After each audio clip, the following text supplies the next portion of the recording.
আসসালামু আলাইকুম। আমি আগে ভাবতাম বিদেশে যারা থাকে তারা কিভাবে 15 বছর 20 বছর বিদেশ করে। যখন আমি নিজে আসলাম বিদেশে তখন বুঝতে পারতেছি আসলে তো সত্য, জিনিসটা বোঝার অনেক কিছু আছে। একটা মানুষ বিদেশ কিভাবে 15 বছর 20 বছর কাটায় দেয়, যদি প্রত্যেক বছরে সে যদি প্রত্যেক মাসে যদি 50,000 টাকা কামাই করে, অথবা প্রত্যেক বছরে যদি সে 2 লক্ষ টাকা করে রাখে, 10 বছর 20 লক্ষ টাকা, বা 4-5 বছর 8-10 লক্ষ টাকা হলে তার বিদেশ দিয়ে কি হয়?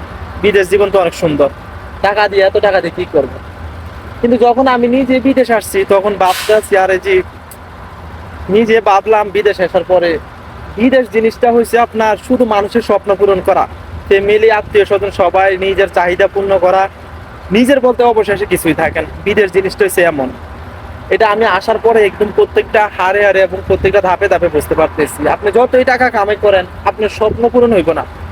কিন্তু আমি যখন দেশে আসছিলাম তখন ভাবছি, একটা মানুষ যদি আপনার প্রত্যেক বছরের প্রত্যেক মাসে যদি সে 50,000 টাকা করে কামাই করে, তাহলে তো বছরে সে 6 লক্ষ টাকা। এরকম যদি 5 বছর করে 5-6 30, তাহলে তার আর বিদেশ জীবনে কি লাগে?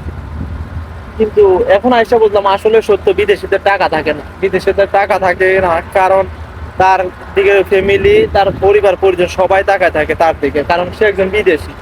কিন্তু বিদেশ জীবনটা যে কি, আরেকজন বিদেশি ছাড়া সেই এই জিনিসটা বোঝার সম্ভাবনা আর বোঝার সক্ষমতাও নাই। তো বিদেশ জীবনে যারা পাবেন যে আর বিদেশ গেলাম মাসে এত টাকা করে পাবো, বছরে এত টাকা, তারপরে আমি 2 বছর থাকবো 3 বছর থাকবো, এটা আমিও ভাবছি এক সময় যে 2 বছর থাইকা তারপর দেশে আইয়া পড়বো।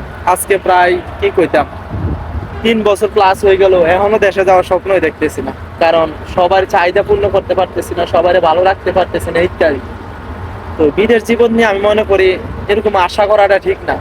একমাত্র আশা ওই করতে পারে যার কিনা ঘরে সবকিছু ঠিক আছে, ঘর আছে, বাড়ি আছে, তার কোনো প্লেন করে বা কোনো কারো কাছ থেকে টাকা ধার করে আসতে হয় না, তাইলে তার লেগে বিদেশ। সে যায় কামায়, তার কাছে থাকলো কিছু টাকা, ফ্যামিলির দিলে বাকিটা রাখতে পারলো।